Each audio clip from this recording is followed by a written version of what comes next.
Assalamualaikum warahmatullahi wabarakatuh. Kami dari mahasiswa Universitas Padjadjaran, Fakultas Ilmu Sosial dan Ilmu Politik, Program Studi Ilmu Pemerintahan. Video ini dibuat untuk menyelesaikan salah satu ujian tengah semester dalam mata kuliah Sistem Ekonomi Indonesia dengan dosen pengampu Ibu Antik Bintari, SIP MT. Di sini kami akan membahas tentang kelapa sawit dalam sistem ekonomi di Indonesia. Adapun anggota kelompoknya berisikan 5 anggota, yaitu ada Anissa Alin dengan MPM 19, ada Febri Andriani dengan MPM 33, ada Bonita Aurelia dengan MPM 41, ada Zahran Fauzi dengan NPM 55, ada Maldivda Zuliandra dengan NPM 71. Rumusan masalah yang akan kita bahas, yang pertama ada latar belakang, yang kedua ada potensi kelapa sawit di Indonesia, yang ketiga ada perspektif pemerintah terhadap kelapa sawit, yang keempat kebijakan pemerintah terhadap kelapa sawit, yang kelima dampak kebijakan pemerintah terhadap kelapa sawit, yang keenam tantangan yang dihadapi pemerintah terhadap kelapa sawit, dan yang ketujuh keterkaitannya kelapa sawit dengan ekonomi Pancasila. Minyak kelapa sawit merupakan minyak nabati yang berasal dari tanaman kelapa sawit dan termasuk bahan baku yang tergolong tinggi permintaannya. Disebabkan karena minyak sawit banyak digunakan di berbagai sektor. Sektor pertanian dan sektor perkebunan di Indonesia memiliki potensi yang cukup besar dan menjadi faktor penentu pertumbuhan ekonomi di Indonesia. Minyak kelapa sawit termasuk suatu komoditi ekspor non migas yang dapat menghasilkan devisa untuk negara. Kegiatan ini menjadi bagian yang penting bagi perekonomian suatu negara. Sebagai negara dengan hasil perkebunan minyak sawit terbesar, Indonesia mempunyai peranan penting sebagai pemasok minyak kelapa sawit baik dalam domestik maupun di luar negeri. Potensi industri kelapa sawit dan pengaruhnya bagi kesejahteraan masyarakat Indonesia. Industri kelapa sawit memberikan peluang bagi masyarakat di sekitarnya untuk mendapatkan pekerjaan dan juga meningkatkan pendapatan ekonominya. Adapun dampak dalam sosial ekonomi dari adanya keberadaan perkebunan kelapa sawit ini, menurut Gunarwan Suratmo, ialah terdiri dari yang pertama penyerapan tenaga kerja, yang kedua berkembangnya struktur ekonomi, yang ketiga peningkatan pendapatan masyarakat, yang keempat menciptakan lapangan kerja baru, dan yang kelima terbukanya akses desa dengan desa yang lain. Di beberapa jurnal yang telah saya analisis tentang potensi industri kelapa sawit terhadap kesejahteraan masyarakat di beberapa daerah industri kelapa sawit, dapat diketahui bahwa tingkat kesejahteraan petani kelapa sawit sudah masuk kategori sejahtera, karena berdasarkan dari indikator kesejahteraan BPS sudah terpenuhi. Terlepas dari kesejahteraan masyarakat di sekitar industri kelapa sawit yang layak dikatakan sejahtera, tapi belum bisa dikatakan maksimal atau belum sejahtera secara sepenuhnya.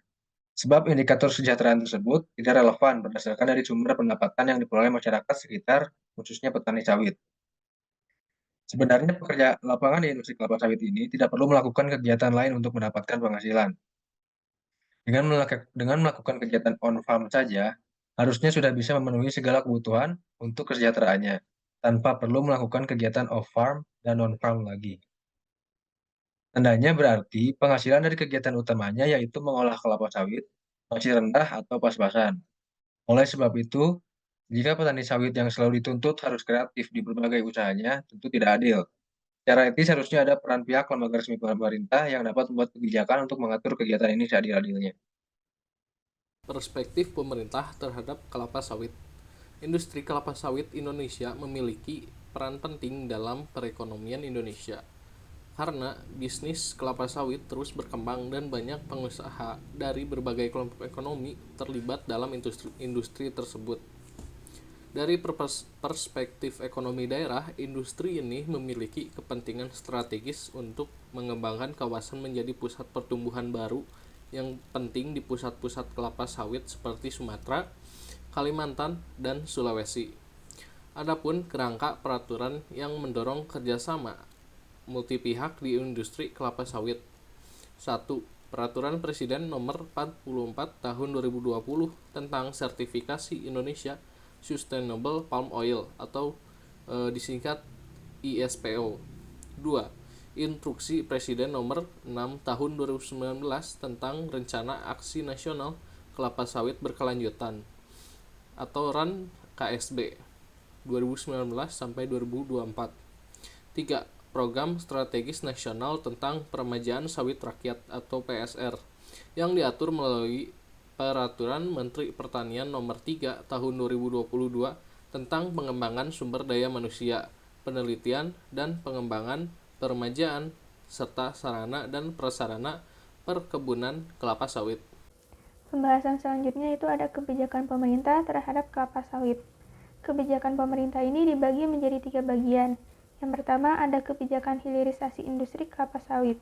Kebijakan hilirisasi industri kelapa sawit ini dibagi lagi menjadi 3 bagian.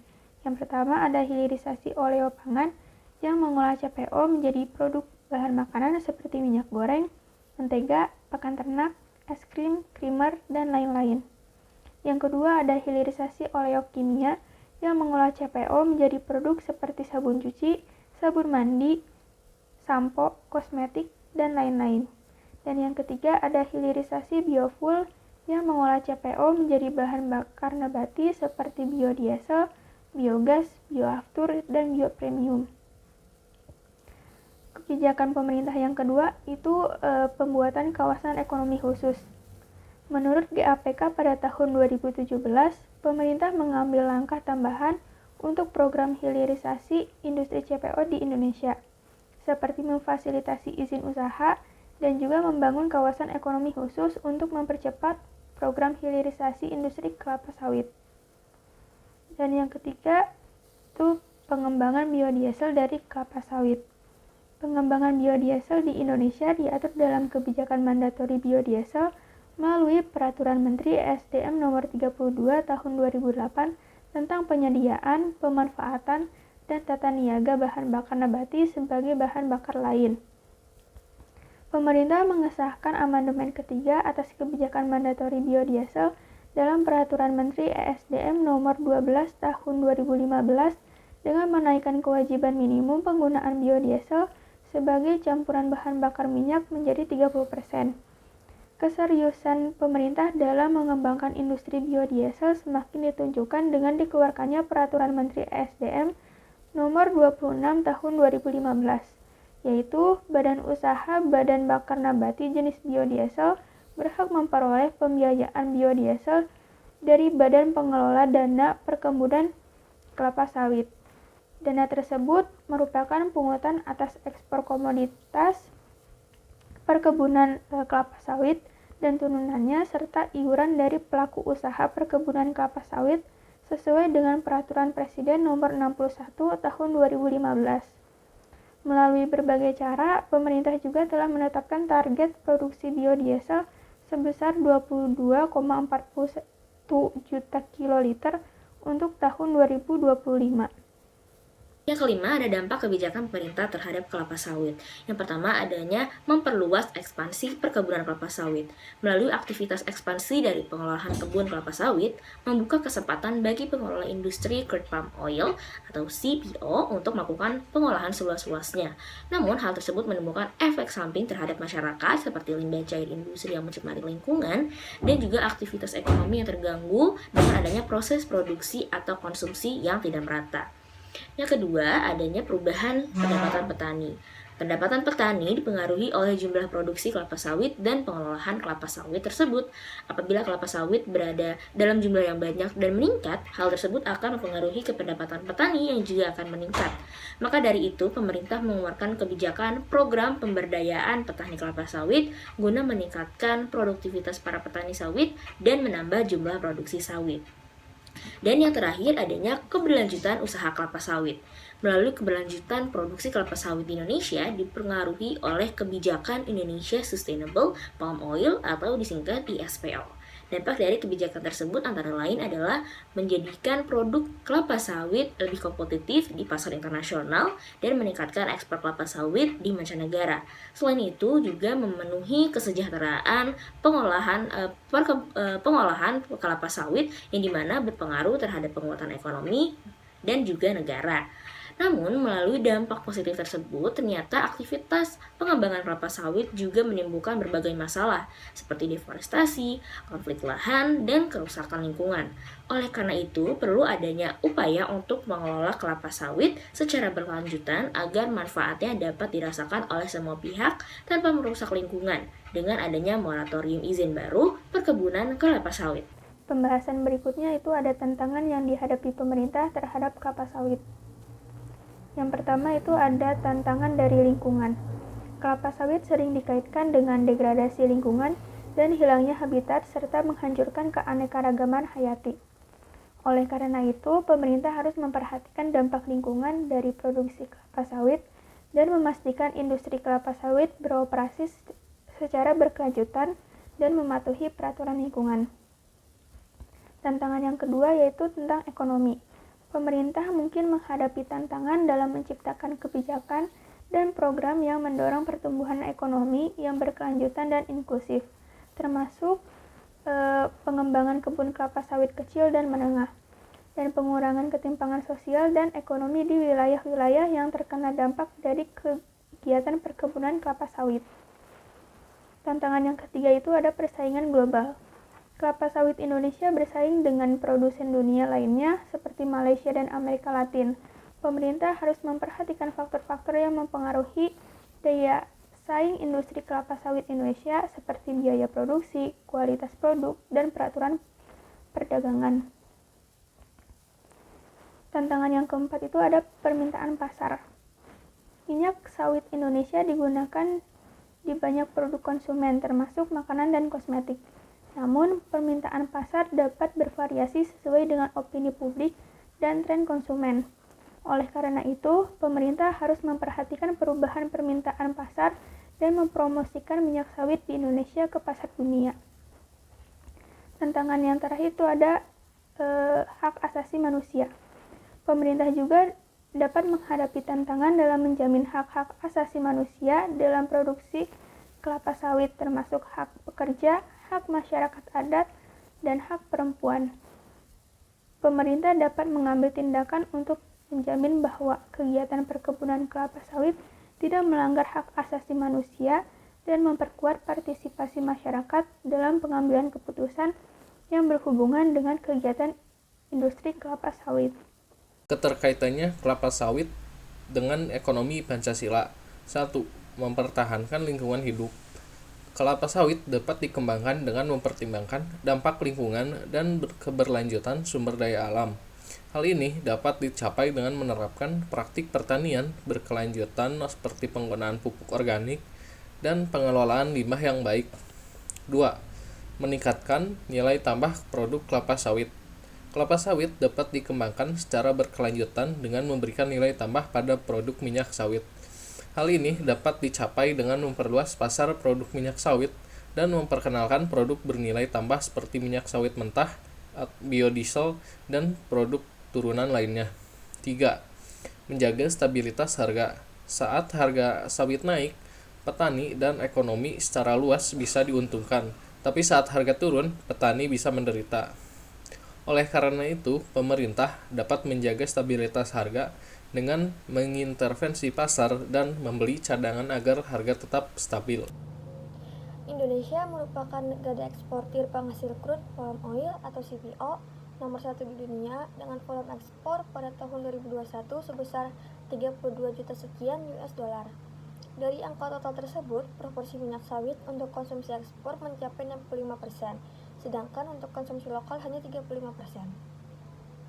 Di Pakistan, industri penggunaan minyak sawit yang terbesar ialah industri Vanaspati, serta industri minyak goreng.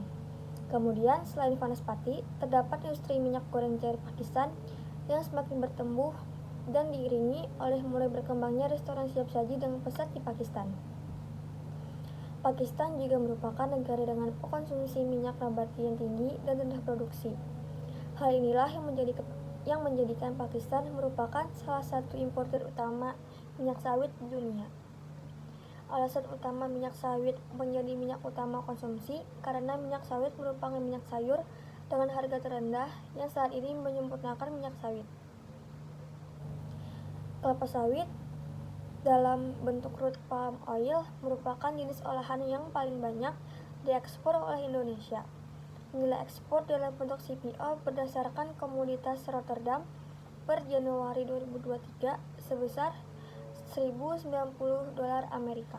Dari contoh kasus ekspor CPO ke Pakistan dengan data harga CPO di dunia internasional, maka dapat ditarik kesimpulan. 1.